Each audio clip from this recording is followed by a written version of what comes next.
সাংবাদিকদের মুখোমুখি কুণাল ঘোষ কি বলছেন দেখুন। অত্যন্ত সিরিয়াস।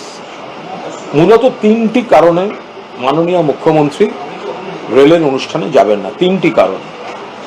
এক, যে প্রজেক্টগুলি নিয়ে উদ্বোধনের কথা হচ্ছে এগুলো মমতা বন্দ্যোপাধ্যায় রেলমন্ত্রী থাকাকালীন তিনি তৈরি করে গেছিলেন, তিনি টাকা বরাদ্দ করেছিলেন, তিনি ভেবেছিলেন। এতদিন ধরে ফেলে রাখা হয়েছে। আজকে একটা বাড়ির তৈরি হচ্ছে, একটা ওখানে একটা কনস্ট্রাকশন হচ্ছে, অমুক তমুক করে দেরি করে করে এখন এসে ভোটের মুখে উদ্বোধন করে নেমপ্লেটে নিজেদের নাম লেখার একটা রাজনীতি। এটা বিজেপি এই রাজনীতিটা করছে। গোটা প্ল্যানিং, টাকা স্যাংশন সমস্তটা মমতা ব্যানার্জির করা, এতদিন ধরে দেরি করেছে। এক। দুই, এর আগে সাংবিধানিক চেয়ারকে গুরুত্ব দিয়ে মমতা বন্দ্যোপাধ্যায় গেছিলেন মাননীয় মুখ্যমন্ত্রী, কিন্তু সেখানে বিজেপির এক শ্রেণীর উচ্ছৃঙ্খল সমর্থক যেভাবে বিশৃঙ্খলা তৈরি করেছেন, এদের কোনো কাণ্ডজ্ঞান নেই কোন অনুষ্ঠানে কি আচরণ করতে হয়, কি স্লোগান দিতে হয়। অনুষ্ঠান নেতাজি সুভাষচন্দ্র বসুকে নিয়ে স্লোগান এবং বিশৃঙ্খলা করছে অন্য জিনিস নিয়ে, সস্তা রাজনীতি করছে, অপমানজনক রাজনীতি করছে, নেতাজি সুভাষচন্দ্র বসুকে অপমান করছে। ফলে বিজেপি যখন ডাকে এবং তাদের ক্যাডারদের দিয়ে যে আচরণ করায় সেগুলো সম্মানজনক হয় না, রুচিসম্মত হয় না। এবং তিন, বাংলা ভাষা এবং বাঙালি ভারতীয়দের বিরুদ্ধে যে চক্রান্ত, অত্যাচার, সন্ত্রাস চালাচ্ছে তার বিরুদ্ধে মমতা বন্দ্যোপাধ্যায়ের নেতৃত্বেই তৃণমূল কংগ্রেস আন্দোলন করছে। এই পরিস্থিতিতে মমতা বন্দ্যোপাধ্যায় রেলে একটা রুটিন চিঠি পাঠিয়ে দিলাম, দিয়ে তারপর সেটা নিয়ে রাজনীতি করলাম।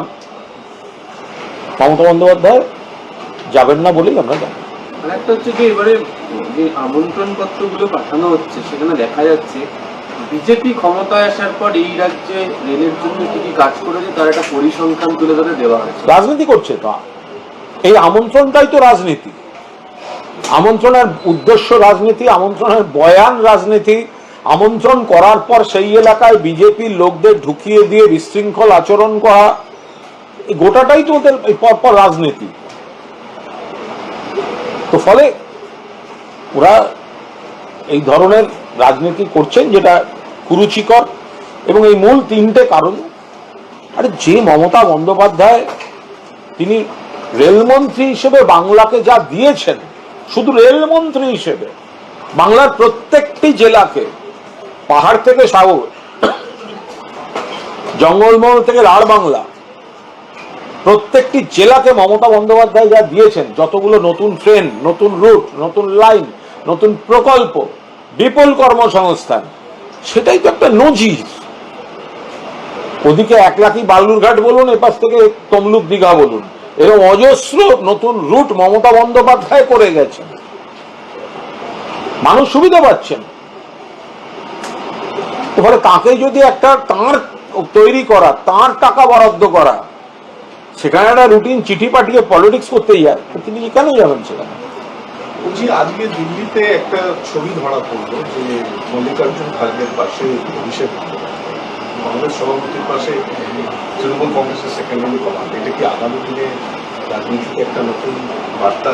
না, এই তো কখনোই কোনো ছবি বা তো স্বাভাবিক ব্যাপার যে দিল্লিতে যেখানে বিজেপি বিরোধী আন্দোলন চলছে, এসআইআর কে কেন্দ্র করে, নির্বাচন কমিশনের পক্ষপাত দুষ্ট ভূমিকাকে কেন্দ্র করে যে আন্দোলন, সেই আন্দোলনে মমতা বন্দ্যোপাধ্যায়ের নেতৃত্বে তৃণমূল সরব হয়ে আছে।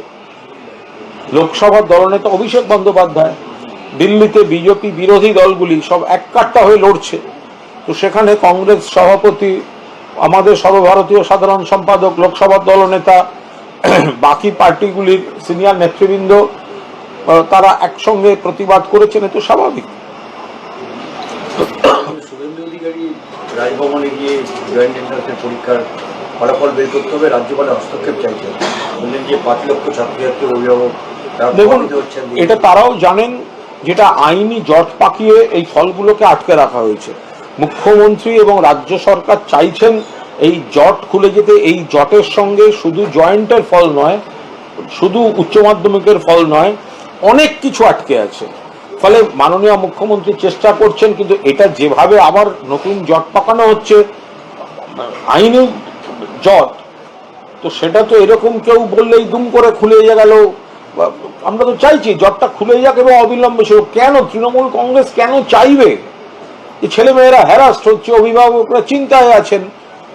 তো শুভেন্দুবাবুর তো উচিত তাঁর দলের যে সমস্ত আইনজীবীরা এই জট পাকাচ্ছেন, তো তাদেরকে গিয়ে বলা জটটা না পাকাতে। তার বদলে উনি রাজভবনে যাচ্ছেন কেন? 15ই আগস্ট বিকেলে উনি আসতে পারেননি, চা জল খাবার খেতে গেছিলেন। উনি আর একটা জিনিসও বলেছেন যে যদি আগামী সপ্তাহের মধ্যে ফল না বেরোয় তাহলে অভিভাবকদের নিয়ে বিকাশ ভবনের সামনে অবস্থানে বসবেন। ওনার কলকাতায় একটা বসার জায়গা দরকার, কারণ শ্রমিক ভট্টাচার্য বসে থাকলে উনি রাজ্য অফিসে ঢুকতে পারছেন না। ফলে কোনো না কোনো জায়গায় তো ওনাকে বসতে হবে, সেই জন্য বিকাশ ভবনটা ভেবেছেন। আসল সমস্যাটা হচ্ছে ছেলে মেয়েগুলোকে বিপদে ফেলা হচ্ছে মামলা করে করে। সেটা তো ওনাদের রাম বামের আইনজীবীরাই করছে, তো সেইগুলোকে আগে থামান না। আইনি জট পাকিয়ে এটাকে আটকানো হচ্ছে, তারপর আবার সেখানেই তারা বসে ছবি তুলবেন, নাটক করবেন। আমাদের ভিডিও ভালো লাগলে লাইক ও শেয়ার করুন, কমেন্ট সেকশনে গিয়ে জানান আপনাদের মতামত। আরও ভিডিও পেতে চ্যানেলকে সাবস্ক্রাইব করুন। প্রতি মুহূর্তে খবরের আপডেট পেতে প্রেস করুন বেল আইকন।